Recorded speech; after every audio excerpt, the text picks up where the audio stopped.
All right, family. We black once again. It's on with the general. We got a powerful presentation today. The 10 greatest pharaohs of ancient Kemet, ancient Egypt.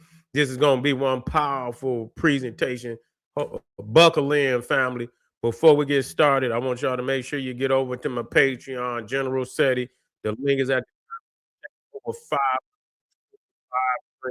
that you cannot find anywhere else on the planet. And we talking about the popping this Patreon page out there. Check it out, family. Also, I want you to get over to kingseti.com online marketplace, official General Seti products, t-shirts, hoodies, DVDs, classic DVDs over 50. You cannot see these anywhere else.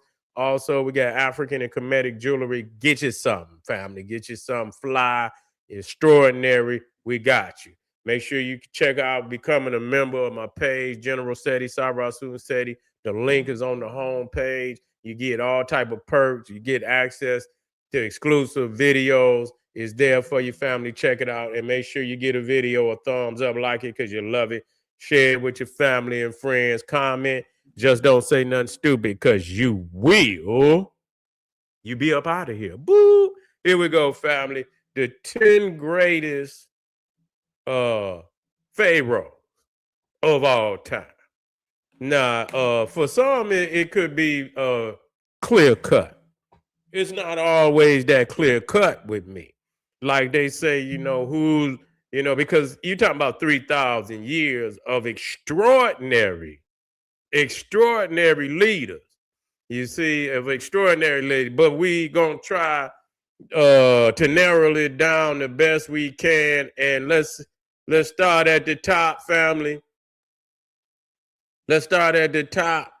Number one, we're gonna start number one, Ramesses II, Ramesses the Great, and it's hard to argue that one. It's hard to argue that one, you know. He's the third pharaoh, the third pharaoh of the 19th dynasty. I believe his grandfather Ramesses I was the first, Seti was the second, and Ramesses II, Ramesses the Great, was the third. We're talking about the 19th dynasty, longest reign. He ruled for 66 years. Massive building projects, Abu Simbel, Ramesses. See, you know, them things that Ramesses, where he built so massively. You know, they couldn't move. Like some pharaohs, they build statues and things, and you can move them to the museum. Wherever you found something from that was built by Ramesses, they had to build a museum right there where they found, because it was so damn heavy that they couldn't even move. It was best to just go on and build a museum right over the artifact. That's how large Ramesses built. And so Abu Simbel, and you know, I don't have all the well, I do have some of the but I'll tap in at a different time. I got my lectures. I'm tightening them up. The visuals is outstanding. You can believe it. And so we're going to really start tapping in a minute. But massive build fought the Hittites at Kadesh, turned royal propaganda into art form, benchmark for kingship. So, you know, again, when you talk about Ramesses, and he came after, you know, the 18th dynasty, his father Seti Seti I, he tried to clean up a lot of the things that was going wrong in the 18th dynasty. You know, the 18th dynasty, you had a lot of great pharaohs and things of that nature, but you had some things, you know, they was so rich that they went to getting a little weird up in there. And so Seti and Ramesses I and Ramesses II came after the 18th dynasty, where they began to sway again from those foundational Kushite customs. And so Seti brought it back, and Ramesses, being his son, brought it back into alignment with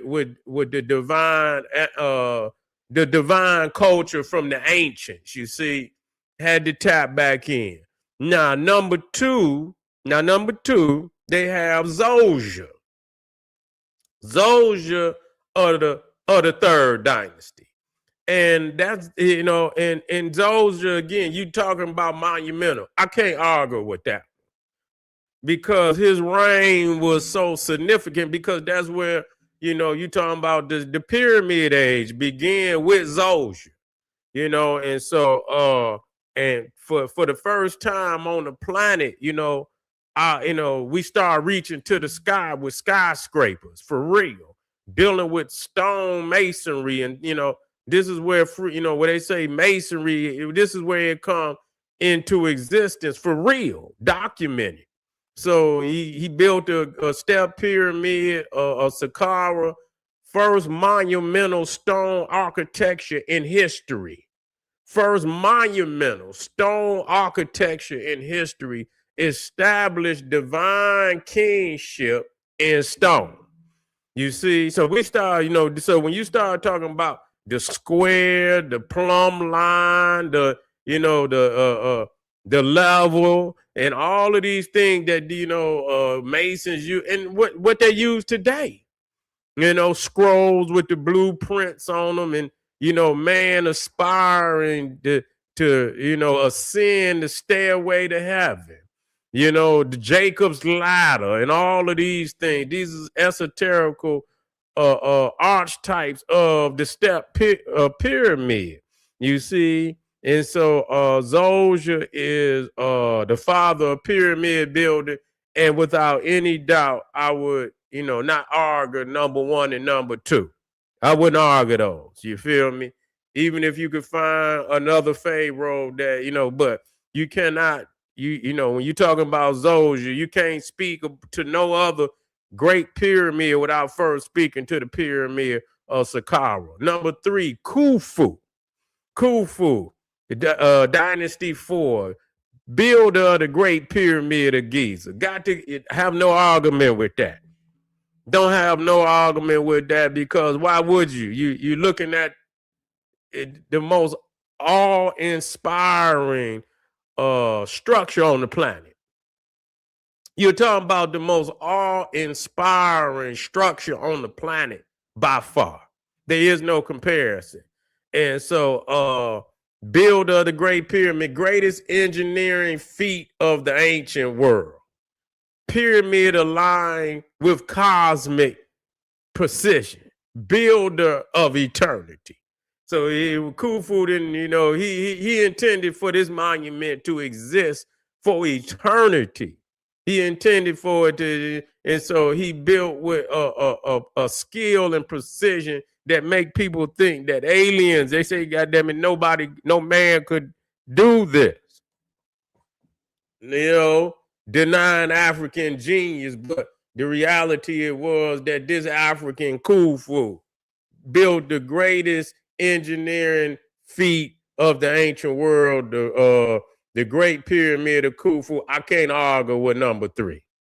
Senusret III, okay, Dynasty 2, warrior king, expanded into Nubia, reorganized government and weakened nobility, deified during his lifetime, model of Middle Kingdom power. And Senusret is, he was a great conqueror. And the Greeks referred to him as Sesostris. And so they said that he had established Athens in Greece. He established a lot of them areas,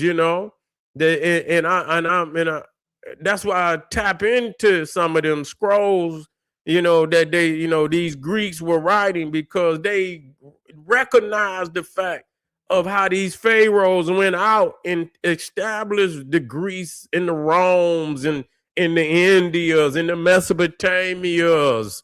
You see, it was many of these great pharaohs that did that. And so Senusret III most definitely, I have no argument. Now, whether I would have put him at number 4 is not, it really don't matter. You see, because he deserves to be in the top 10 without any doubt. And so I'm not going to argue the Senusret. And matter of fact, I tap back in. I'm gonna be tapping into the Pharaohs. We're gonna be highlighting the greatest pharaohs one by one of ancient Egypt, and so we're gonna have time to really tap in real soon. So stay tuned. Number 5, Thutmose III. Okay, Dynasty 18, Egypt's greatest military conqueror. Cannot argue with that. I cannot argue with that one. Thutmose III most definitely was Egypt. Never lost. He was cracking heads from. I mean, everywhere he went, people was crying out for mercy, and a lot of times he didn't show mercy. This was at a point where Egypt had been violated by foreigners, and the Kemetic Kushite coalition was making people pay for that desecration. And so they was making damn near everything from up in Turkey down into the Levant, all the way down into Lower Arabia, even into Nubia. And so a lot of those temples in Nubia were built during the time of Thutmose the third, and I'm quite sure Napata was one of those cities. I believe Napata was also one of them cities that was established by Thutmose the third. So he expanded empire into Nubia, from Nubia to Syria, over 17 successful campaigns. And here it is. They call him, which is a cheat. They try to call him the Napoleon of Egypt, and so we would never do no shit like that. I wouldn't even be. Napoleon couldn't compare to Thutmose if he died and came back 1,000 times. You see, so we won't even do that. But Thutmose is the third most definitely. And take your time. You could tap back into these pharaohs, these 10 alone, and just tap in. When you get a chance. Amenhotep III, Dynasty 18. Now Amenhotep, I have no argument with that. Most definitely one of the greatest pharaohs, and outside of Ramesses II, he put more stone on this planet. The only other person I think we could argue is Sneferu, who put 3 pyramids. But you talking about Ramesses, Amenhotep III probably put more stone on the planet. Them 3 rulers. I don't know which one. I think Ramesses, came after Amenhotep III, but Amenhotep III he was like Ramesses before when it came to the temples everywhere, statues everywhere. He just built wherever he could. He was just all over the place. You see, from Lower Egypt up into Nubia, he built everywhere and on a massive scale too. You see, and so Amenhotep III was the blueprint for Ramesses II. On how he, and Seti and how they came after Amenhotep III, and they say, oh, this is, and we'll talk about Amenhotep because they consider Amenhotep and Queen T to be the 2 rulers that rule at the height of not just in the 18th dynasty, the height of the 18th dynasty. Egypt was its richest. It wasn't at war. Its hand was reaching all over the planet. You see, so this was they were just wealthy, just beyond imagination. That's why they could build everywhere, anywhere they wanted, and their hand could reach all over the planet. You see, their hand could. So he ruled during Egypt's golden age, and I don't know, the third golden age, because it was more than one golden age. Diplomatic empire, immense wealth, built Luxor Temple, Colossi of Memnon, king as a living God. Okay. 7. Seti I. Dynasty 19. My spiritual father, Amenhotep Seti I, restored Egypt after Amarna chaos. So after Akhenaten and all of that crazy shit that they was doing, they went up in there and disrespected thousands of years of traditions. You understand? And you know, tore down, of ancient culture and deities and goddesses. Seti came and restored it because the people was asking for it. It ain't like the people say, restore our deities. And so that's what, and that was what had to be. That was what had to be. They had to restore what the people, was asking for. And so restore Egypt after a minor chaos, master military strategist, you see. And so and you got to see that was his son was Ramesses II, which is considered to be the greatest pharaoh in all of ancient Egypt. And so right there, that show you Seti right there. And when you look at, even when you go into Karnak and you look at the hypostyle hall, you look at these columns that's in there 77 feet tall. This is one of the great wonders of the world. You feel me? And even in the Valley of the Kings, where Seti I, his tomb was the most elaborate out of all the tombs in the Valley of the King. So this good brother laid down some great works and raised up the greatest, you see, that ever did it. Ramesses II. And so we give honor to all our great pharaohs. You see, we honor them. 8, Narmer, Menes, yeah, well, number 1. Cannot argue with that one. You can't argue with that. It wouldn't be no Kemet if it wasn't for Narmer uniting the two, upper and lower Egypt. Okay, Ethiopia and Kemet founded the first dynasty, established kingship itself. Okay, he established, but the kingship was there. You see, he established, but the dynastic, structure of what would later become Kemet. He did that. He's, and so when the king's list is counted, he is number 1. When you go to Abydos, he is number 1. And so we honor Narmer. We honor him with all, because he established a military establishment. He put his foot down. He brought the lands together. And brought it under one rule. And this is actually the first nation on the planet for real that that you could see. You could go back. Yeah, we can go back into Ethiopia, but that's more in the midst of time. But when we talk about sealed in the stone, the way it's visible and it's established, with overwhelming artifacts and evidence, then it is Narmer, who is the first established king and ruler of ancient Kemet. Number 9, Khafre.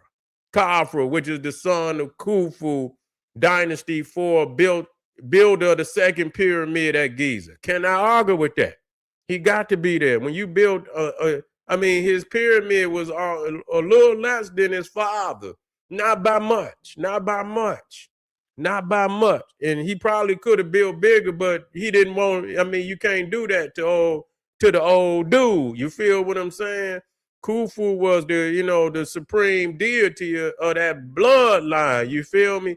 So nobody was going to outdo him, and so he kept his, slightly smaller than his father's pyramid. You see, they say lightly commissioned the great Sphinx, strong divine kingship imagery, guardian of Giza.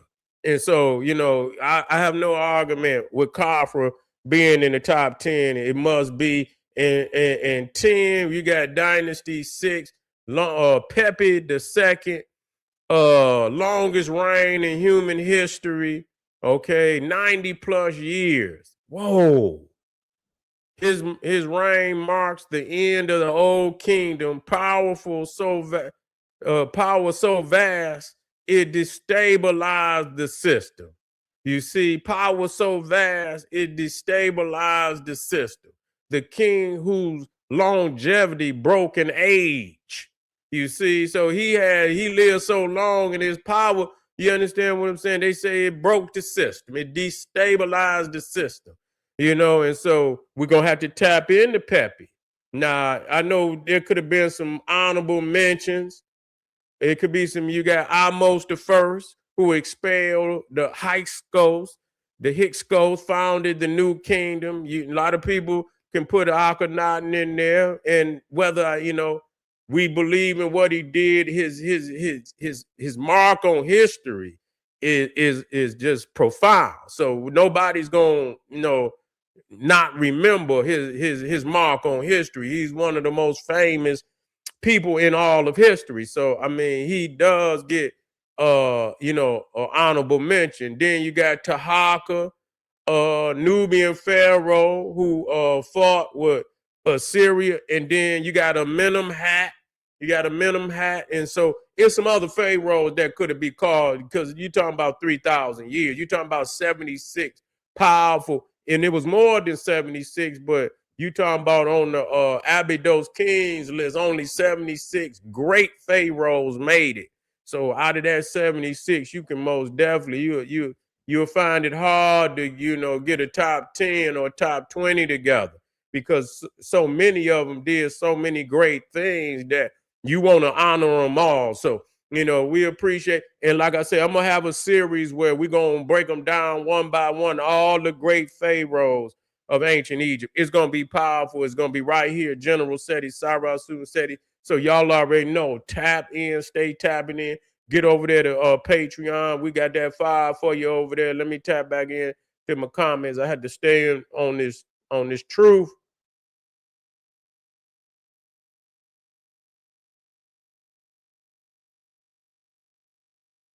Thank you, family. I appreciate y'all. We coming right black. Don't you go nowhere. We got some more fire coming right up. Tap into Patreon, kingseti.com, and check me in a second. Arm yourself with knowledge. Bang on that wicked ass beast daily. Liberation through African education and confrontation. Boom. Black power.